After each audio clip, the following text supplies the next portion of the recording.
Subscribe कीजिए BBC media YouTube channel को और दबाइए बेल आइकन को ताकि आपको हमारी वीडियोस मिले सबसे पहले।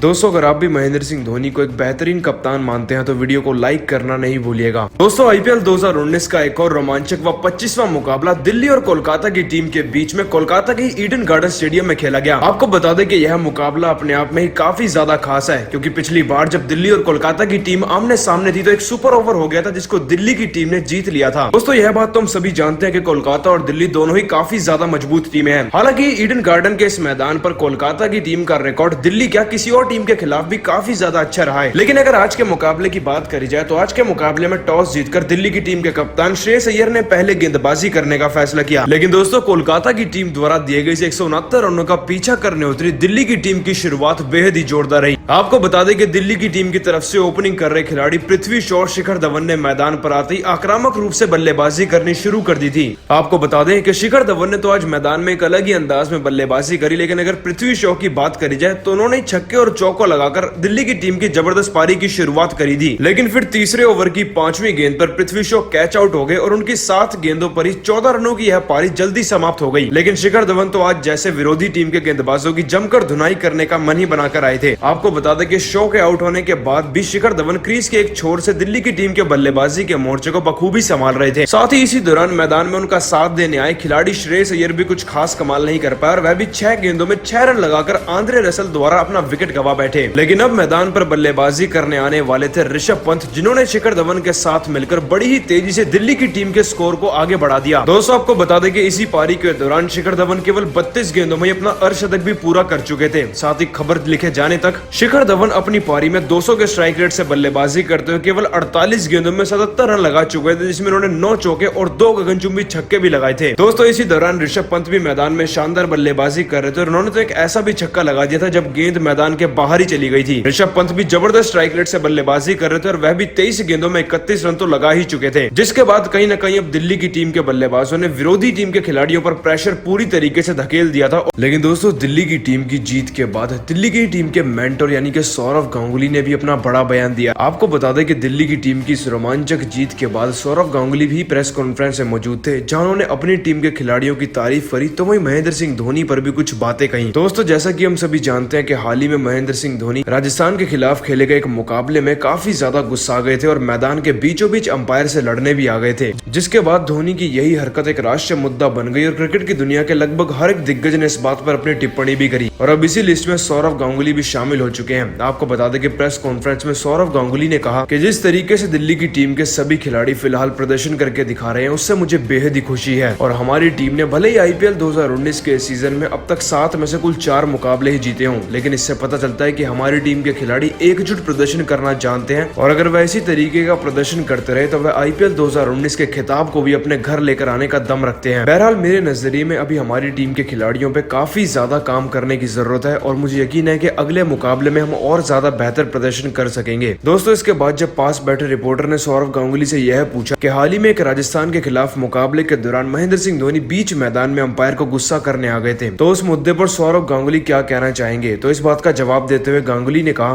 कि मैं महेंद्र सिंह धोनी को काफी लंबे अरसे से जानता हूं और वह एक अच्छे कप्तान होने के साथ साथ एक बेहतरीन इंसान भी हैं। साथ ही जो कुछ भी चेन्नई और राजस्थान की टीम के बीच में उस समय पर हुआ था वह बात तो हम सभी के सामने है। उस समय पर अंपायर की एक गलती चेन्नई की टीम को हरवा कर रख सकती थी और उस पर कहीं ना कहीं धोनी का गुस्सा जायज भी था, लेकिन जिस तरीके से वह मैदान में जाकर अंपायर से बात करने लगे वह काफी आश्चर्यजनक था। परंतु हमें यह बात नहीं भूलनी चाहिए कि महेंद्र सिंह धोनी भी आखिर एक इंसान है और अगर उनकी टीम के साथ गलत होगा तो उनका गुस्सा तो कहीं ना कहीं जायज था। दोस्तों, अपने इस बयान में जहां सौरव गांगुली ने दिल्ली की टीम के खिलाड़ियों की तारीफ करी तो वहीं दूसरी तरफ उन्होंने धोनी का समर्थन भी करा। लेकिन आप सभी को क्या लगता है, क्या उस पूरे वाक्य में महेंद्र सिंह धोनी सही थे या फिर गलत? इसका जवाब कमेंट सेक्शन में जरूर दीजिएगा। तो दिल्ली और कोलकाता की टीम के बीच में खेले गए इस रोमांचक मुकाबले को भले ही दिल्ली की टीम ने 7 विकेट के बड़े अंतर से अपने नाम कर लिया है, परंतु इस मुकाबले के अंतिम पलों में शिखर धवन के साथ मैदान पे कुछ ऐसा हुआ जिसकी उन्होंने कल्पना भी नहीं की होगी। दोस्तों, सीधे तौर पर आपको बताया तो कहीं ना कहीं शिखर धवन के साथ मैच के अंतिम पलों में बेईमानी हुई है। ऐसा इसलिए क्योंकि आपको बता दें कि शिखर धवन इस मुकाबले में शानदार रूप से बल्लेबाजी कर रहे थे। इस मुकाबले की शुरुआत में ही वह 32 गेंदों में अपना अर्धशतक लगा चुके थे। साथ ही मुकाबले के अंतिम पलों में तो वह अपने में शतक के भी काफी ज्यादा करीब थे। साथ ही इस मैच का जब 19वां ओवर शुरू हुआ तो उस समय तो शिखर धवन इस ओवर की 5वीं गेंद तक अपने 97 रनों तक पहुंच चुके थे। अब शिखर धवन को अपने आईपीएल के करियर का पहला शतक पूरा करने के लिए केवल 3 रनों की दरकार थी और गेंदें भी 7 बची हुई थी। परंतु इस ओवर की 5वीं गेंद पर स्ट्राइक संभाल रहे खिलाड़ी कॉलिंग राम ने आगे बढ़कर एक जबरदस्त शॉट खेल दी और वह छक्का हो गया, जिसके बाद मैच वहीं का वहीं खत्म हो गया। दोस्तों इस बात में तो कोई शक नहीं कि दिल्ली की टीम के जीतने के बाद या फिर यह छक्का लगने के बाद शिखर धवन खिलाड़ी कॉलिंग राम के साथ सेलिब्रेट कर रहे थे, लेकिन कहीं न कहीं सभी इस बात से भौचक्के भी थे कि आखिरकार कॉलिंग राम ने छक्का क्यों लगाया, जबकि शिखर धवन केवल 3 रन अपनी पारी में लगाकर आईपीएल के करियर का अपना पहला शतक पूरा कर सकते थे। और दोस्तों जैसा कि हम सभी जानते हैं कि टी20 प्रारूप में तो शतक लगाना किसी भी खिलाड़ी के लिए सपने से कम नहीं, परंतु खिलाड़ी कॉलिंग राम ने इस बात को सोचा ही नहीं कि शिखर धवन भी अपना शतक पूरा कर सकते हैं और वह अपनी धुन में छक्का लगाते हुए चले गए। इसके बाद यह कहना गलत नहीं होगा कि कहीं न कहीं शिखर धवन के साथ मैदान में बेईमानी हुई, क्योंकि इस मैच में उन्होंने पूरी मेहनत करी। साथ ही दोस्तों इसके बाद मैदान में जब Shikhar Dhawan man of the match के अवार्ड से नवाजे गए तो अपने इसी मुद्दे पर बातचीत करते हुए धवन ने कहा कि मुझे इस बात का थोड़ा मलाल तो है कि आईपीएल के करियर में मुझे पहली बार शतक लगाने का मौका मिला, साथ ही मैं इतने करीब भी पहुंच पाया,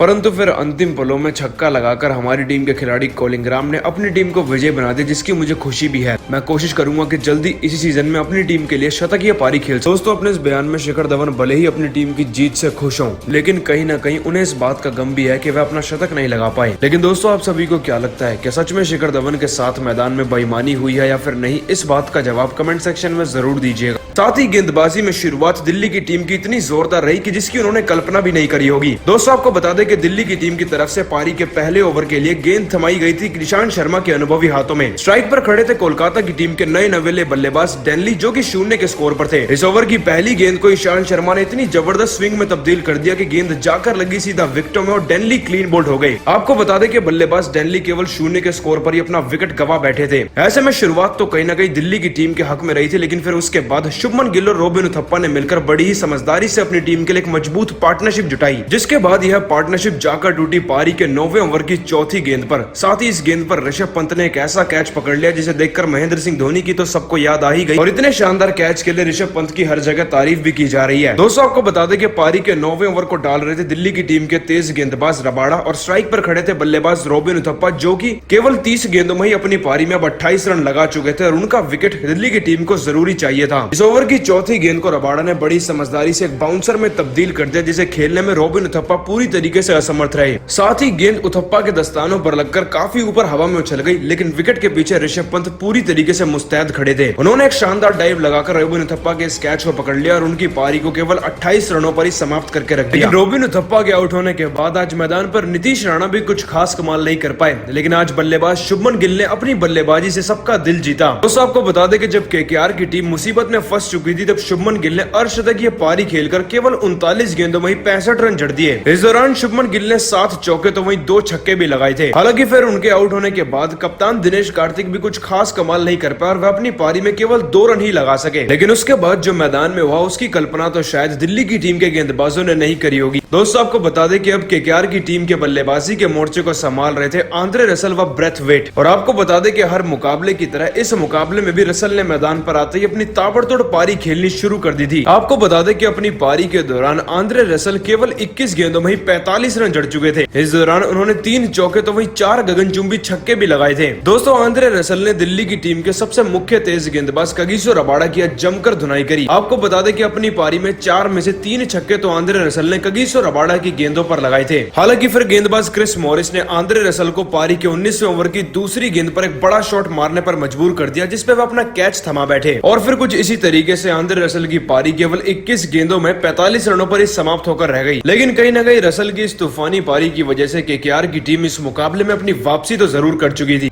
लेकिन दोस्तों आंद्रे रसल की इस एक और तूफानी पारी को आप सभी 10 में से कितने नंबर देंगे, इसका जवाब कमेंट सेक्शन में जरूर दीजिएगा। दोस्तों चेन्नई और राजस्थान की टीम के बीच में आईपीएल 2019 का 25वां और एक और रोमांचक मुकाबला जयपुर के सवाई मानसिंह स्टेडियम में खेला गया। और दोस्तों बेन स्टोक्स के 28 रनों की एक तूफानी पारी के कारण ही राजस्थान की टीम चेन्नई की टीम को 152 रनों का लक्ष्य दे पाई, परंतु इस सम्मानजनक लक्ष्य का पीछा करने उतरी चेन्नई की टीम की शुरुआत आज बेहद ही खराब रही। आपको बता दें कि चेन्नई की टीम के सलामी जोड़ी के बल्लेबाज शेन वॉटसन पहले ओवर की चौथी गेंद पर केवल 0 के स्कोर पर आउट होकर पवेलियन की तरफ चल दिए। इसके बाद मैदान पर बल्लेबाजी करने आए सुरेश रैना रैना भी कुछ खास कमाल नहीं कर पाया और दूसरे ओवर की 5वीं गेंद पर केवल 4 रनों पर वह भी अपना विकेट गंवा चुके थे। इसके बाद चेन्नई की टीम की तरफ से पिछले मुकाबले में धमाल मचाने वाले फाफ डुप्लेसिस भी इस बार पूरी तरीके से फ्लॉप रहे। आपको बता दें कि डुप्लेसिस तीसरे ओवर की 5वीं गेंद पर केवल 7 रनों पर अपना विकेट गंवा चुके थे। साथ ही इससे पहले कि अब मैदान पर